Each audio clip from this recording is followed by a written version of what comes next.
અનિરુદ્ધસિંહ જાડેજાને 2018 એ સજા માફી આપવામાં આવી હતી। તેની સામે ગુજરાત હાઈકોર્ટે જે સજા માફી રદ કરવાનો હુકમ કર્યો હતો તેને લઈને આજે મહત્વપૂર્ણ સમાચાર અત્યારે સામે આવી રહ્યા છે કે જ્યાં પોપટ લાખા સોરઠિયા હત્યા કેસને લઈને આ મોટી અપડેટ અત્યારે સામે આવી રહી છે કે જ્યાં એ ગુજરાત હાઈકોર્ટના આદેશ મુજબ સરેન્ડર કરવું જ પડશે તેવો આદેશ આપવામાં આવ્યો છે।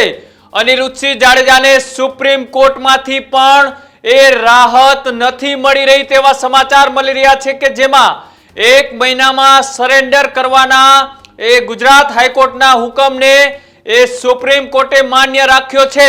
પૂર્વ ધારાસભ્ય હત્યા કેસમાં એ સજા મુક્તિ મળી હતી અને તેને લઈ હવે જ્યારે અનિરુદ્ધસિંહ જાડેજાની સજા મુક્તિ છે તેમને રદ કરવાનો એ ગુજરાત હાઈકોર્ટે હુકમ કર્યો હતો ત્યારથી અનિરુદ્ધસિંહ જાડેજાએ સુપ્રીમ કોર્ટના દ્વાર છે તે ખટખટાવ્યા હતા।